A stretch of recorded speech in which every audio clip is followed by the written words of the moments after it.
Friends, आप सभी का स्वागत है आपके अपने YouTube चैनल ऑनलाइन शिक्षण पर। मैं हूं आपके साथ अंजलि बालियान और आप सभी का स्वागत करती हूं। दोस्तों, आप सभी की क्वेरीज आ रही थी कि दीक्षा ऐप पर असाइनमेंट कैसे बनाएं और उसको अपलोड कैसे करें।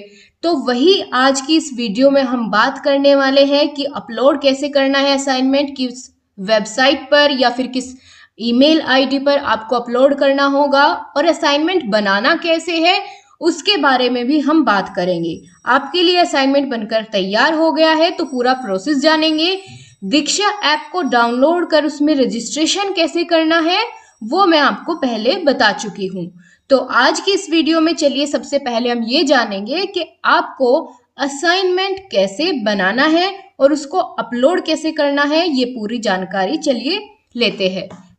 सो फ्रेंड्स, जब आप दीक्षा ऐप को ओपन करते हैं तो आपको वहां पर अपने कोर्स को पढ़ना होता है। तो जैसे ही आप कोर्स पर क्लिक करेंगे, आपके सामने आपने जिन कोर्स का चुनाव किया है वो आपके सामने आ जाएंगे। जैसे अब यहाँ पर ऊपर आप देखेंगे कि कंप्यूटर और इंक्लूसिव सेमेस्टर 3 DLED, इन कोर्स का चुनाव मैंने किया है। तो जैसे ही मैं इनको पढ़ना शुरू करूंगी तो उसमें क्या होगा, आपको पहले PDF पढ़ने को दी जाएगी, फिर उसके बाद आपको उसी टॉपिक में से असाइनमेंट बनाने के लिए दिया जाता है। तो वही असाइनमेंट आपको बनाकर फिर एक ईमेल आईडी इन्होंने दी है अपनी, वहां पर आपको उसको सेंड करना होता है। ठीक है, तो कैसे करेंगे उसका प्रोसेस चलिए अब जाने। सबसे पहले आप यह जानिए कि ईमेल को कैसे आप भेजेंगे, फिर उसके बाद देखेंगे कि असाइनमेंट कैसे बनेगा, क्या क्या चीजें होगी, वो सब हम वीडियो के लास्ट में जानेंगे। तो सबसे पहले आप दोस्तों ये ईमेल आईडी नोट डाउन कर लीजिए जो आपके सामने है। ठीक है, inservicetraining@gmail.com, ये ईमेल आईडी आप नोट कर लीजिए कहीं पर। इस पर ही आपको पूरा असाइनमेंट भेजना होगा अपना। तो भेजेंगे कैसे, जीमेल को ओपन करेंगे आप। ओपन करने के बाद यहाँ नीचे प्लस का निशान दिया गया है जहां मैंने एरो बनाया, इस पर क्लिक करने के बाद आपको ऊपर जहां फ्रॉम लिखा है वहां आपकी अपनी जीमेल आईडी होगी और जहां टू लिखा है यहां आपको ये जो ईमेल आईडी मैंने अभी बताई वही आपको लिखनी होगी, इन सर्विस वाली। ठीक है, फिर यहाँ नीचे जो सब्जेक्ट दिया गया है यहाँ पर सब्जेक्ट डालिएगा और ऊपर जो ये निशान मैंने लगाया इस वाले निशान पर आपको क्लिक करके फाइल अटैच करनी होगी। ठीक है, फाइल अटैच किस लिए कि जो आप असाइनमेंट बनाएंगे उसको फोटो क्लिक करके PDF में आप कन्वर्ट करके उसको आप यहाँ पर अटैच करेंगे। जैसे मैंने आपको बताया, गैलरी में से आपको सामने ही दिख जाएगी वो फाइल, आप वहां से उसको क्लिक करके अटैच कर सकते हैं। सब्जेक्ट में आप लिख सकते हैं असाइनमेंट नंबर 1। ठीक है, 2 में तो मैंने आपको बता दिया इन सर्विस करके जो ये ट्रेनिंग वाली आपकी जीमेल आईडी है वही लिखनी है। सब्जेक्ट में आपको डाल देना है असाइनमेंट 1। इतना करने के बाद आपको क्या करना होगा, आपने फाइल भी अटैच कर ली, अपनी जीमेल आईडी आपकी खुद ब खुद आ जाती है और 2 में आपने उनकी जीमेल आईडी को भर दिया है। ठीक है, अब आपकी ये बिल्कुल बनकर के फाइल तैयार हो गई है, मेल बनकर तैयार हो गया है। अब आपको इसको सेंड करने की बारी आती है। तो वो कैसे करेंगे चलिए जानें।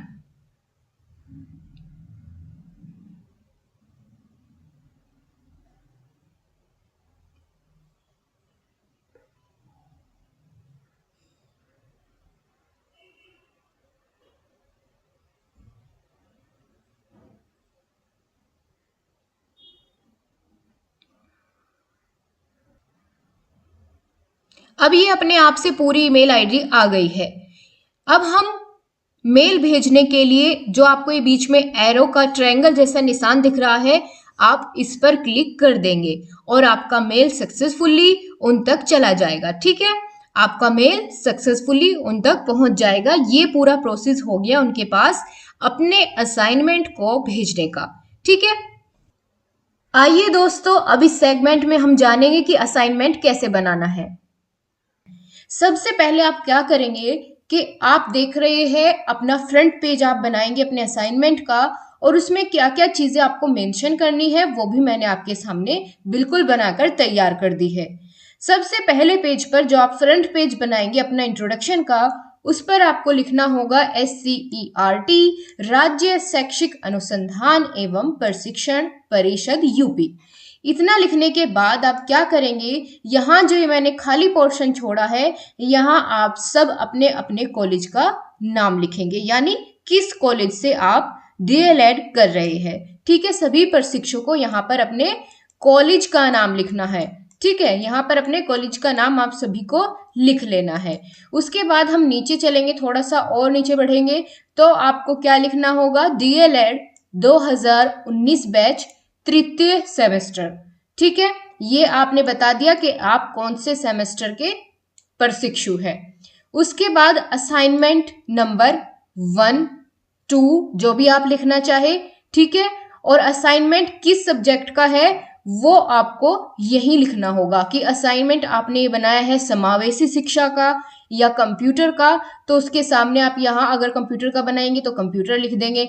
ठीक है, समावेशी शिक्षा का बनाएंगे तो समावेशी शिक्षा लिखेंगे। यहाँ आपको सब्जेक्ट का नाम लिखना है कि असाइनमेंट कौन से सब्जेक्ट का है आपका।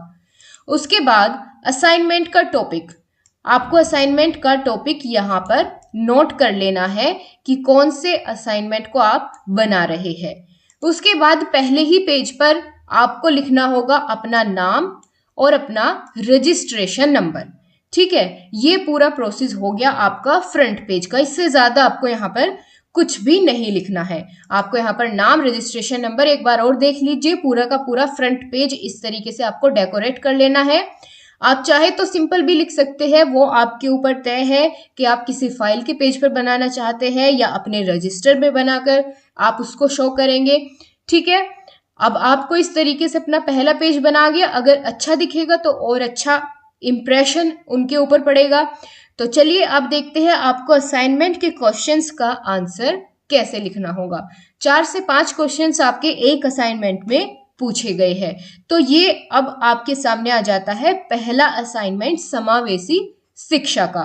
ये असाइनमेंट मैंने आपके लिए बनाया है, समावेशी शिक्षा का पहला असाइनमेंट। पहला क्वेश्चन था समावेशी शिक्षा के असाइनमेंट में, जैसे कि हमने पहले देखा कि समावेशी शिक्षा की अवधारणा बताइए। ठीक है, तो यहाँ हमने अवधारणा नहीं, ये तो आपके असाइनमेंट का टॉपिक है, समावेशी शिक्षा की अवधारणा। इस टॉपिक पर आपने ये असाइनमेंट बनाया है। अब टॉपिक का नाम लिखने के बाद आप लिखेंगे अपना प्रश्न। यहाँ पर लिखना चाहे तो प्रश्न लिख सकते हैं कि समावेशी शिक्षा के अंतर्गत कक्षा में शिक्षण के दौरान आने वाली चुनौतियों के बारे में लिखिए। ये यहाँ पर प्रश्न अगर आप डालना चाहे डाल सकते हैं।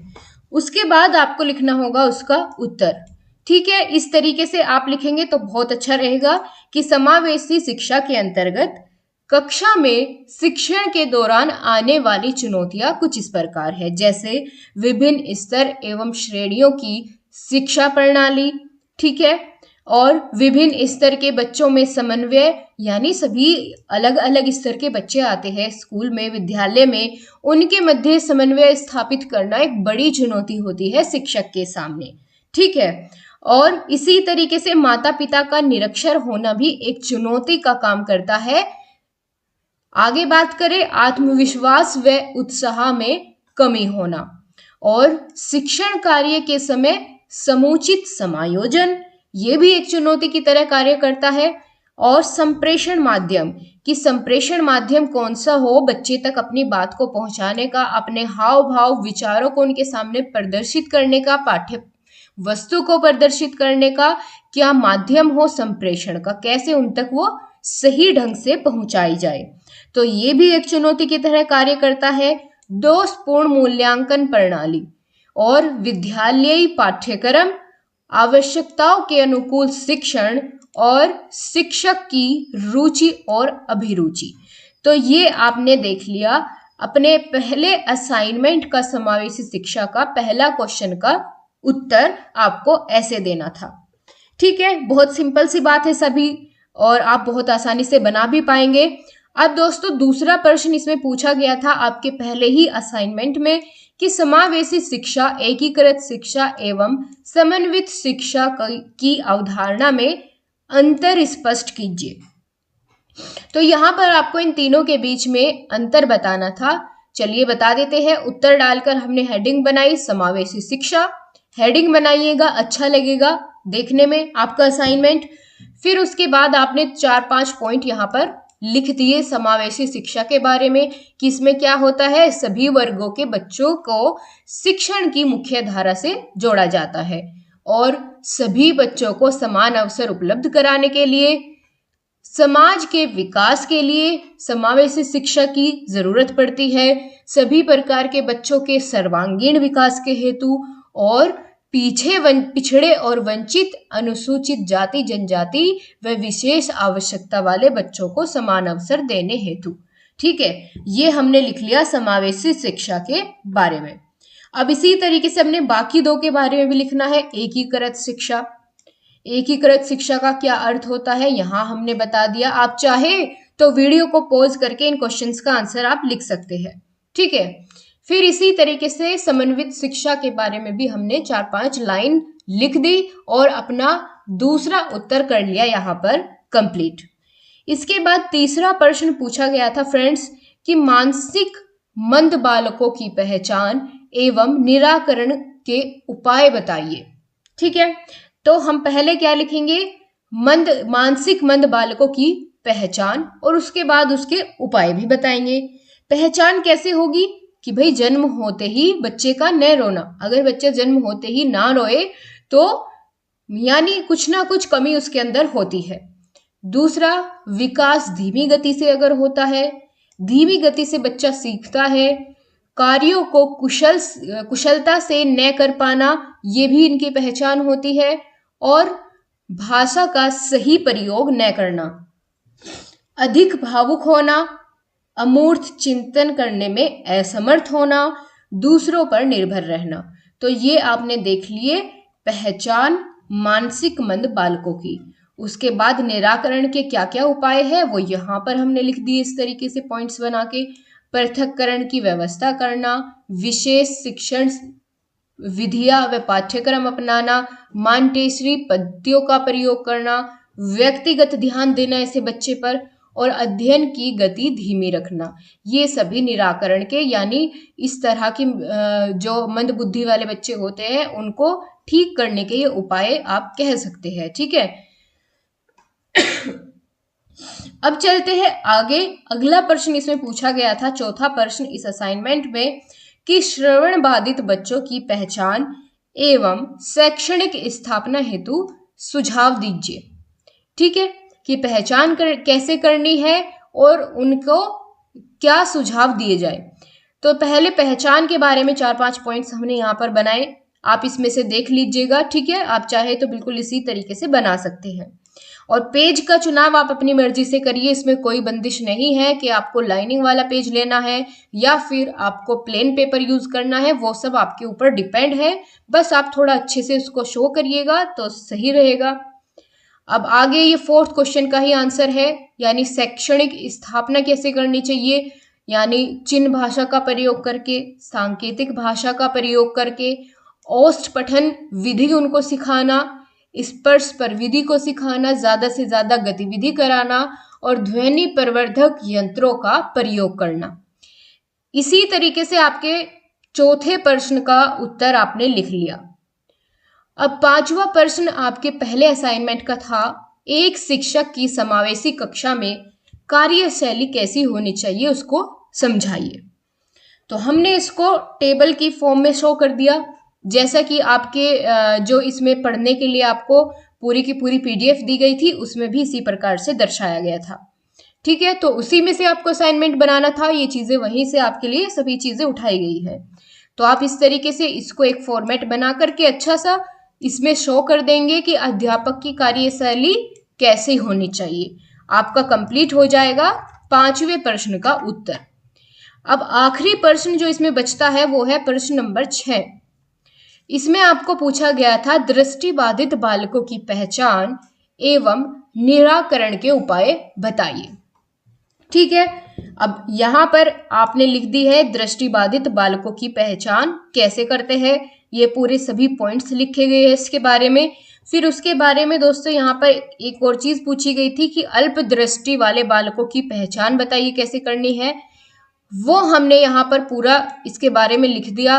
देन आपको असाइनमेंट में और क्या लिखना था कि दृष्टि बाधित बालकों के निराकरण के उपाय, तो यहाँ उपाय हमने लिख दिए, ठीक है, कि किस किस चीजों का प्रयोग करना चाहिए, जैसे ब्रेल पुस्तकों का ताकि वो पढ़ सके, ठीक है, ब्रेल सीट का या कि ताकि उस पर उंगलियां फेरकर वो अक्षरों की पहचान कर सके कि लिखा क्या हुआ है, बोलते हुए कैलकुलेटर का प्रयोग करके। तो इस तरह के कुछ उपकरण प्रयोग किए जा सकते हैं, ठीक है, दृष्टि बाधित बालकों के निराकरण के उपाय में। अब अल्प बाधित या अल्प दृष्टि बाधित बालकों के निराकरण के क्या उपाय हो सकते हैं वो यहाँ पर हमने मेंशन कर दिए और ये आपका असाइनमेंट हो गया कंप्लीट, ठीक है। आपके 6 क्वेश्चन पहले असाइनमेंट में पूछे गए थे, आपके 6 के 6 प्रश्नों के उत्तर बहुत अच्छे से हमने दे दिए हैं। सो गाइज, आप सभी अपने फ्रेंड्स के साथ वीडियो को ज़्यादा से ज़्यादा शेयर करें ताकि वो सभी लोग अपना समय से असाइनमेंट पूरा कर सके। और आप ये ज़रूर बताइएगा कि आपको आगे के सभी असाइनमेंट्स चाहिए, समावेशी शिक्षा के भी और कंप्यूटर के भी, तो आपको एक वीडियो में सभी के सभी प्रोवाइड कर दिए जाएंगे, ठीक है दोस्तों। तो आपका ये पहला असाइनमेंट था, कैसे बनाना है पूरा प्रोसेस मैंने आपको शो कर दिया है। अगर आपको आज की वीडियो हेल्पफुल लगी है तो लाइक और शेयर करना बिल्कुल ना भूलें। आपसे फिर मिलेंगे अगले असाइनमेंट के साथ, तब तक के लिए thank you so much guys.